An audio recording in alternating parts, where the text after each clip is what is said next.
Hi, everyone. Let's talk about the central theme of all of my work in Amba, which is your body is holy ground. You might think this is a nice idea. You might believe it. You might agree with me. You might nod along with the concept of your body being sacred, your body being holy. But let's take it from idea to lived experience. And that's what we're going to cover today. If you don't know me, I'm Meghan McKenna. I'm the founder of Amba, and I've dedicated my entire life to personally experiencing and going infinitely deeper into the truth of our bodies as holy ground, and then also providing that experience for women for over 20 years. So in this video, I want to give you 3 starting points so that you can start to experience inside your body a lived reality that your body is holy ground. And I don't want you to think of this as another wellness hack or hypervigilance or being obsessed with another thing. I want you to think of it more as a way of being, a way of living, a way of existing that is the most natural and true way of living as a being in my body, which is also the name of my podcast, Being in a Body. And I just am so passionate about honoring what we've been given. And honoring what we've been given starts with understanding what we've been given. And most of us have no idea what it is to be in a body. We are maybe at best the most embodied of us, or maybe 5% connected. So we're going to dive into, so let's get into it. So the first step is to learn to rest inside of your breath. Inside of Amba, we have 12 foundational breaths. You don't need to know them. If you don't know all 12, that's okay. We're going to talk just about one today. It's called the silky breath. And it's really a natural state of breathing. I don't want you to think of this as a breathing exercise, but a way to breathe that feels so good, so delicious, so nourishing.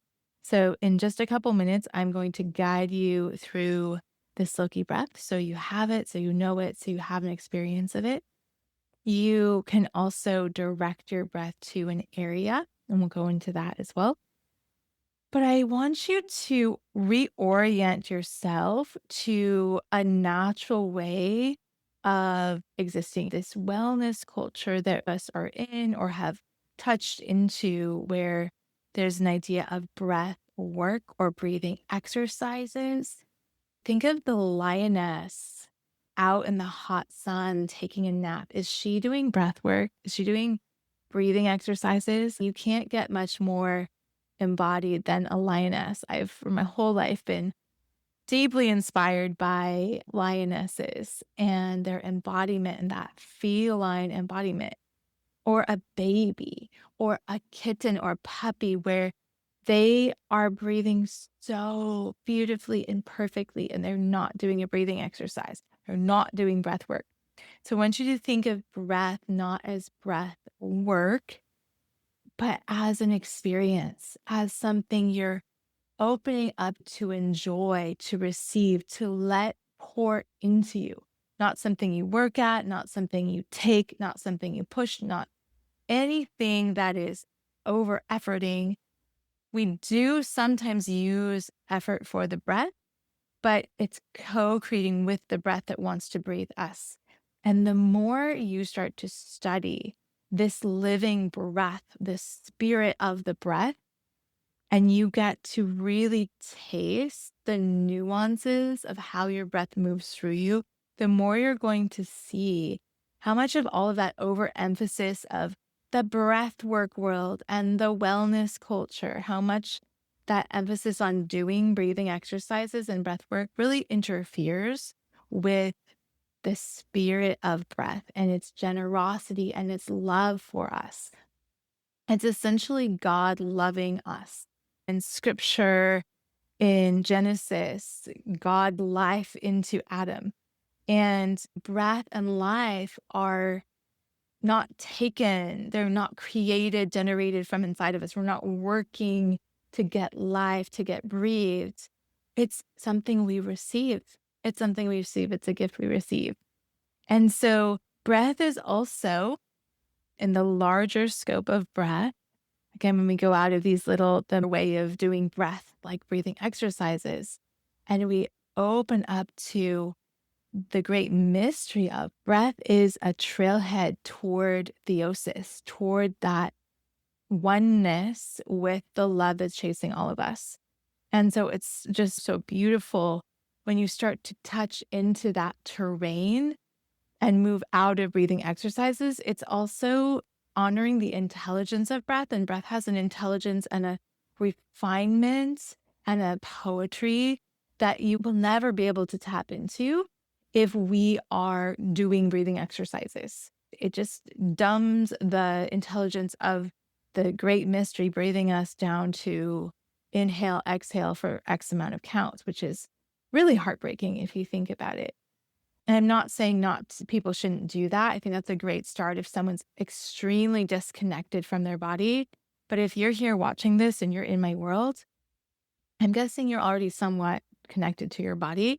You may even teach people movements. So let's talk about the silky breath. The silky breath is just as it sounds. It's silky and smooth.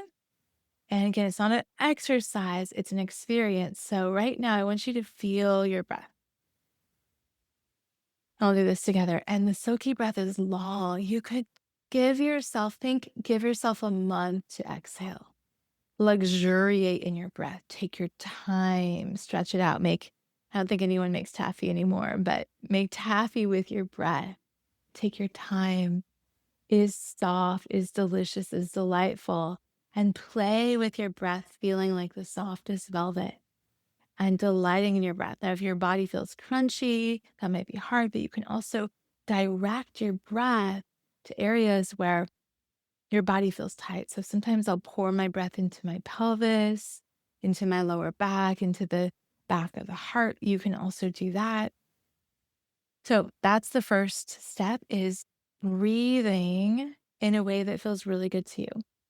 And not as a separate from life exercise, but all day, every day as one of your somatic home bases. Somatic home base, meaning it's in your body. It's something you can rest in whenever you get overwhelmed or you get disconnected from yourself. You come back to one thing, and that could be the silky breath. Okay, let's move on to step 2, which is, it's going to sound so simple, and everyone says this, but I'd like for you to stay for the depth of what I'm about to share. So move your body every day is number 2.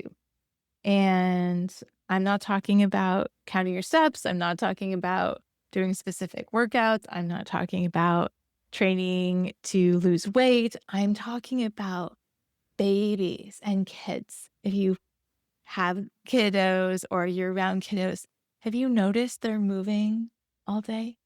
They're just gently moving all day. They're exploring their bodies. Movement is so native to the body, and it is such a core part of our well-being. Again, not from this place of you should do it so you can look a certain way, and also not from a place of fear to prevent disease. While movement does our health, improve our health, it's when we come from that place, our body, which is a lie detector, is the best lie detector you'll ever have. You can't lie to your body. So your body will feel that you're coming from fear. Essentially, it's fear of death, but we'll save that for another day. And when we come to movement and give our bodies movement from a different place, from a place of, I want to connect, I want to commune, I want to enjoy, our body can feel that. And so I want you to start to think about, what kind of movement do I love? What feels good to my body? And how can I do that every day? And movement should be, I don't say a lot of shoulds, but I'm saying it should here. Movement should be a date with your body, a date with your body. So when you go on a date with your husband or someone that you're seeing, what makes for a good time? When they're present, right? When they're present with you, when they're tuning into you, when they're not just there going through the motions. Do you think your body is stoked if you go for your date with your body and you're completely checked out on your phone and watching the TV on the treadmill? If you were on a date with your husband, would you love if he just showed up on his phone and watching the TV the whole time, not even noticing you? So it's a date with your body present, right? And what about when your date listens to you?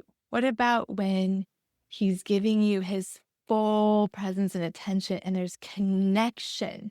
Doesn't that just feel so good? And you both are available to connect. And the thing about your body is always available. Your body is like your dog just waiting for you to come home and just so happy when you come home. So when you become available to connect, it opens up this beautiful possibility for intimacy with you and your body.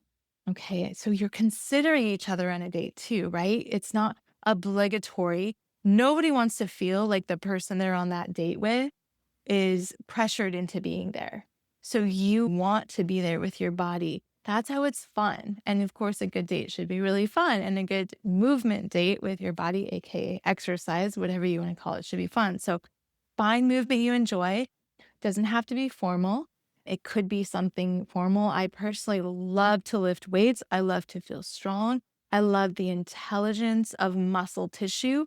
And I like to have more muscle tissue than adipose tissue because it feels so good and in my body.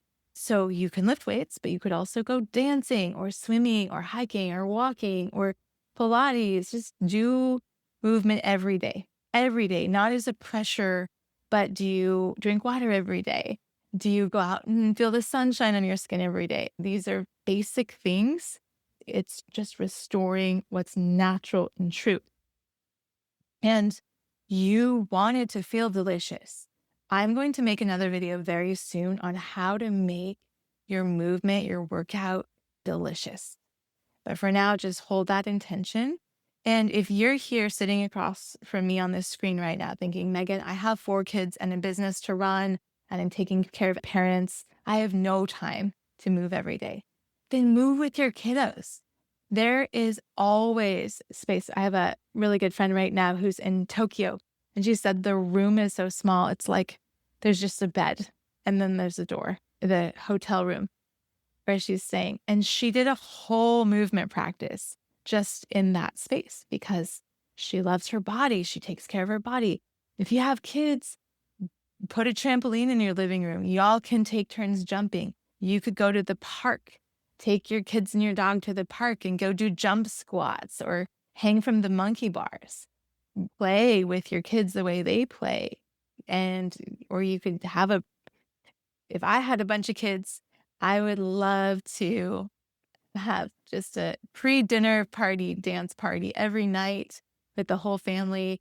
Everyone can pick out a song and you can make this. If you have a family partner, you're the woman of the home, you're the matriarch, you get to create the culture. And movement can be play. It should bring you joy and it can be part of your integrated life. I have a bunch of stairs right now where I live, and sometimes I'll just run up and down the stairs and music, and it'll chase me up and down the stairs. So you don't want to just drag through a workout. You want to inhabit it. You want to feel like you are on a date with your body, like there's connection and enjoyment and intention. So that's step 2, move your body every day. Step 3 is start to notice how your body responds to everything you do. When you're talking to different people, when you're thinking different thoughts, start to tune in. I know it's super simple and basic, but I want you to feel your body more. Feel your body more. I'm going to walk you through how to do this. So say you have a pattern of watching TV late at night. You don't really want to do it. You don't have to cut that off yet. Just start to notice, how does my body feel? How does my body's breath feel and vitality feel? Do I feel yummy inside my body when I'm sitting there with the blue light, watching this past my bedtime? Getting sunshine in the morning, how does your body respond to that? To bright fluorescent lighting, to eating while scrolling on your phone versus eating with someone you love outdoors in a beautiful garden.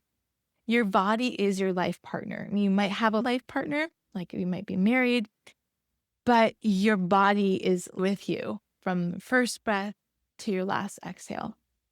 And so you want to include her not just in doing yoga or your workout or when you're getting a massage, but all the time. Notice her, feel her, attune to what she's feeling. She's your partner.